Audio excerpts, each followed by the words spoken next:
imagine that you are passing by the window of a printing shop. And if you accidentally eardrop the words, "Mr. Printer said he would set the flowers himself," you would probably be surprised either by the paraphrase of the first sentence of Virginia Woolf's book, Mrs. Dalloway, or by the unusual ikebana hobby of the printer. And combining flowers with printing, so the realm of nature and mechanics, seems just odd. And yet, if the person passing by the window would be a typographer, he or she would probably understand the utterance in terms of creating typographical decorations, and namely printers' flowers. They have many other names like fleurons, vignette de fond, roseline, or typographical incidents, as Stanley Morrison and Francis Maynard used to call them. Printers' flowers are part of typeset. So you can find them in your computer's in glyphs set. They are ornamental glyphs or just units of decorations. They are set as type, but instead of a letter symbol, they are bearing a design, most letter-like in feeling. The most well-known and somehow canonical flowers belongs to the Caslon typeface. So probably you've managed to see or even to use Caslon font, which Adobe redesigned. And now let me quote Morrison, whose commentary seems absolutely to the point. To a designer's eye, they have taken as individual patterns an inevitable quality, a finality of right construction, excellent as single spots. The Caslon flowers multiply their beauties when composed in bands or borders as ornamentation for letterpress. They then become a true flowering of the letter forms, as though particular groups of words had been told off for special ornamental duty and had blossomed at command into intricate but always typographical patterns. The structure of the flowers may recall the Oriental patterns, and that is absolutely justified. So here we can see some resemblance of the mosque's decoration with the basic shape of printers' flowers that appeared in the 16th century. The 16th century, it's a time where printers' flowers developed in Europe, and mainly thanks to the dense merchandise or trading contacts between it. For example, 15th century Venice held the East in fee and was paid by Constantinople in rich silks with arabesque designs. What is more, there were many Oriental workmen in Italy making marvelously decorated sword hilts. And from the year 1529 onwards, a series of pattern books with arabesque collections were published. One of the first were the books by Alex Paganino from 1529 and 1530.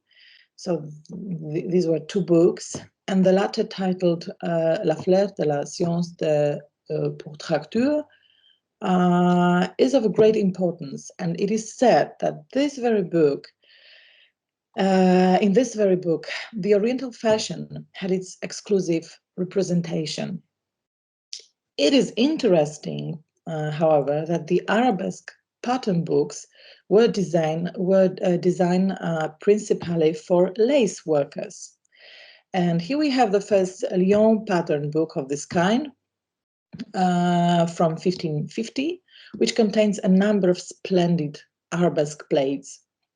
The number of books clearly shows how the style of arabesque ornamentation spread among various media, from laces, ironwork, furniture, and finally in bindings and printing. But let's go back to Venice, and the commercial character of the city attracted foreign craftsmen. Many of them found employment with the foremost printers, and in 1494, Aldus Manutius established his press here and took full advantage of co-working both with Eastern craftsmen and Eastern manuscripts. He started to imitate the ornaments found in the boards of Quran and eventually cut the arabesques in metal, so that he had like the metal types for ornamentation. These small tools were called piccoli ferri or petit fer, and were a genuine invention and open a new chapter in the history of typographical ornamentation. The piccoli ferri were soon widely imitated not only in Italy, but also in France and then in Germany. And in a very short time, all printing centers possessed the arabesques, which started to be known after the Aldus name as fleuron Ald. The earliest usage of decorations of this character occurs in the book Quinqueplex Psalterium of Henri Estienne in 1509. Here we have it as a bordure, and you can clearly see, and I've marked that in the text itself, the free space, the blank space of the last lines of the text of each paragraph is filled with this kind of arabesques. So that was something brand new when it comes to book design. Well, and here we can admire the 16th century books with flower decoration borders. We can clearly see that the arabesques were like filling the whole margin space in terms of like spine margin, outer margin, upper and lower margin. Okay, and here as well, some 16th century books. And we can clearly see that, one of the strategies was to create a kind of chains with arabesques. Just keep in mind the fact that the arabesque was a unit of decoration, so that the metal face with type with the arabesque was designed on a like square composition, and there was only like one design which was rotated, and you could create by rotating and changing orientation, reflecting the image, the chain of repeating patterns. And well, it is worth mentioning that the special kind of design of arabesques were for the corners of the bordures. So you can have a kind of a margin arabesque decoration, or a mere like border with a single arabesque pattern chain. The arabesque borders started appearing in type specimens as well, and here worth mentioning is the Index Characterum published by Plantin, so the great typographer and type designer, in 1567.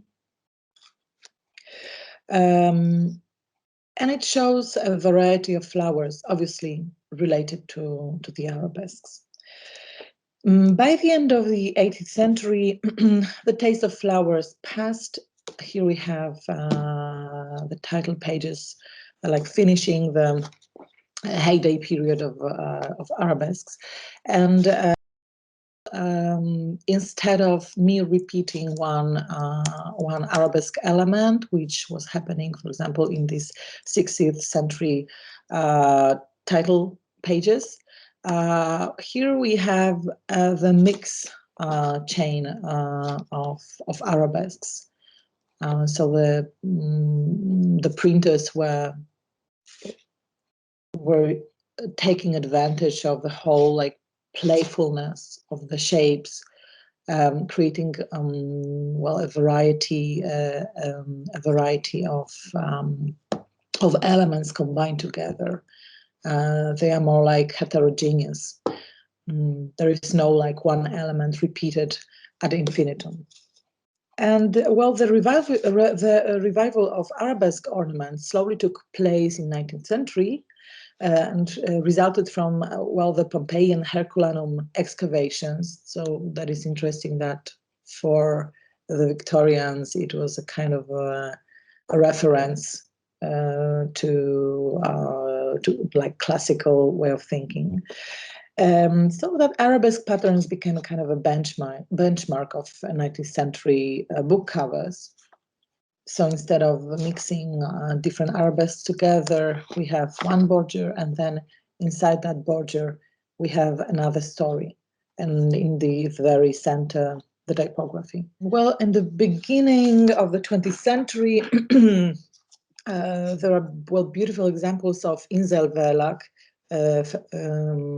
so German publishing house, and they have created a beautiful series of, gosh, I think there are like thousands of these books, and that is a series of small pocket booklet, and each of book is based on ornament used on a cover.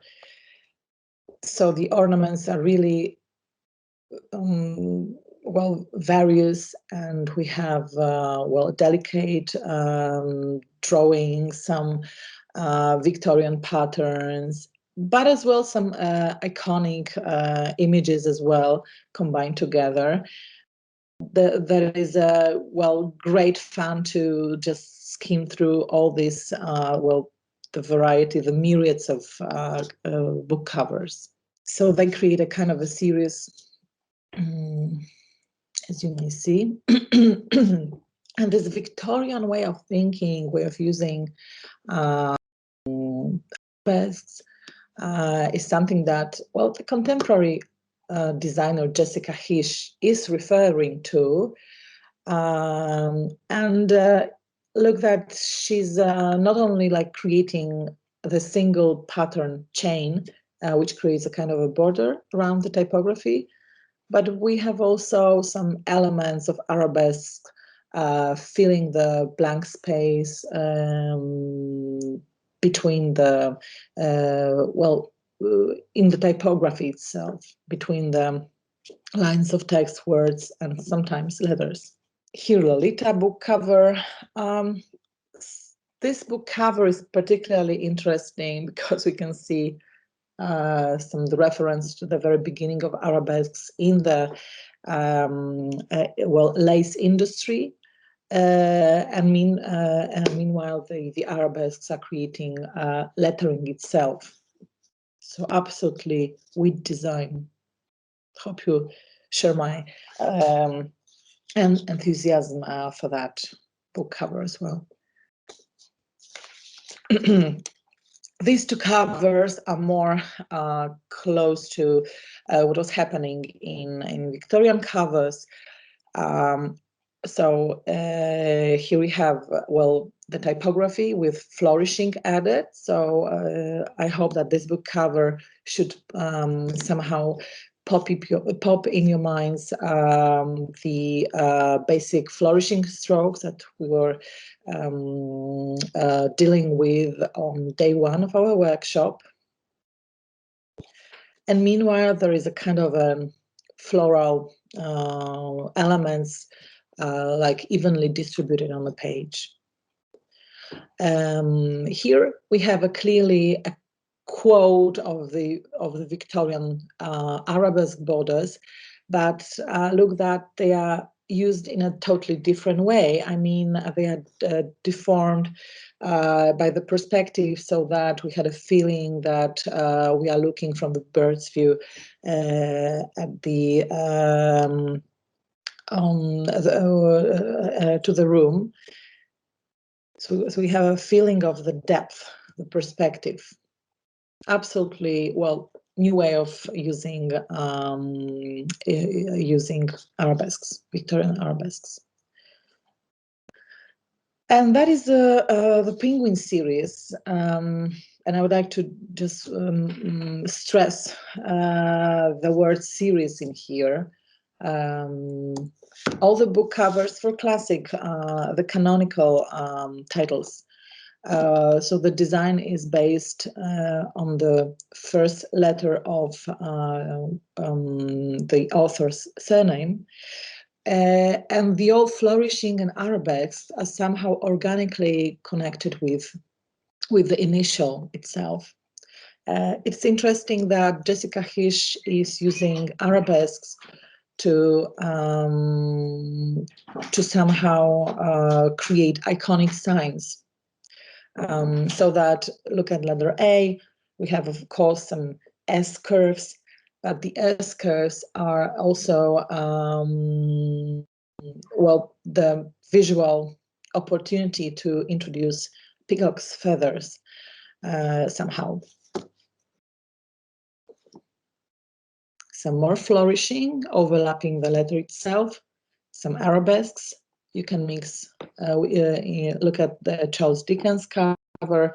Here we have like the bottom part of the initial, fully like Victorian-like, arabesques-like, whereas the upper part of the letter remains like the pure typography. Marcel Proust, so flourishing. We had a kind of an fracture or Baroque initial made out of flourishing, and it is all connected with a kind of a vapor lines, vapor history, and again some laces story. That is a series of books that I particularly love. So that is a new redesign of Jane Austen's series. And look that here we do not have this perfectly balanced and perfectly designed arabesques, but instead like handmade, imperfect, well, patterns. But they should inspire you in terms of creating typographical patterns as well, so that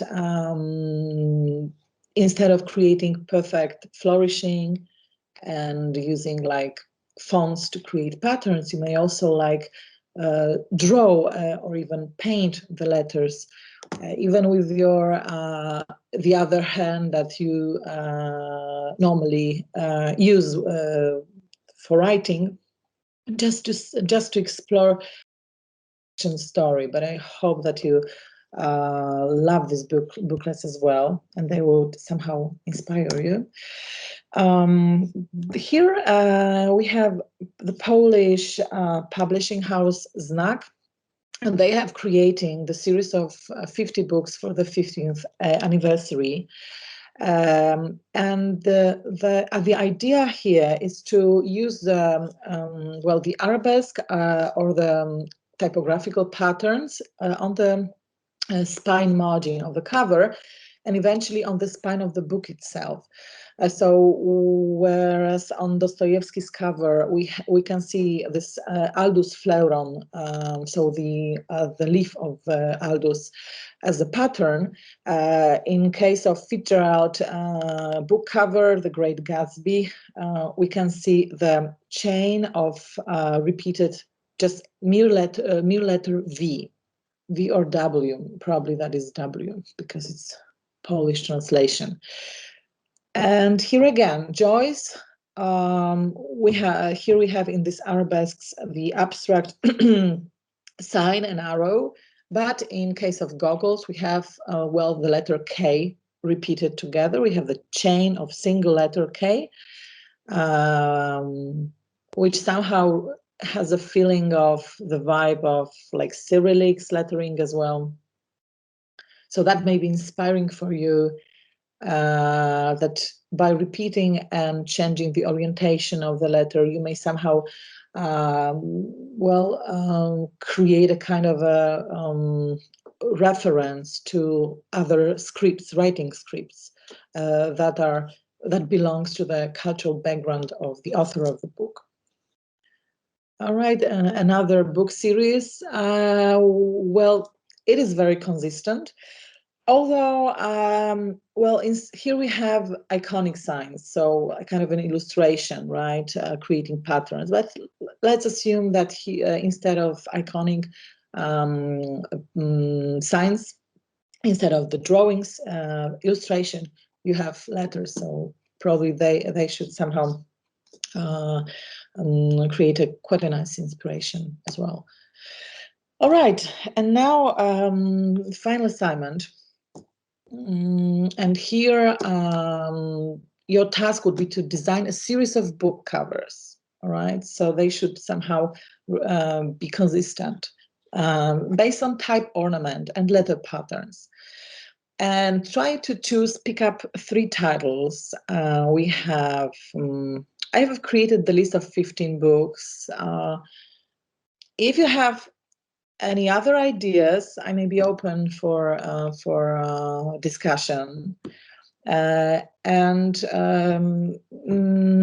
let's start with how can you creatively use the material and the strategies that we had in the last 2 days. So first of all, start with sketches, ideas for the series. All right. So what would be the common denominator for each of 3 covers? Are you creating the single chain, single letter chains as a border, or book spines? All right. Are you creating the whole page pattern and composition? You may add some flourishing strokes to letters.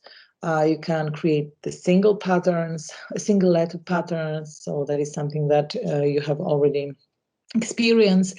And then word and text patterns. You may have a part of the word very well expanding the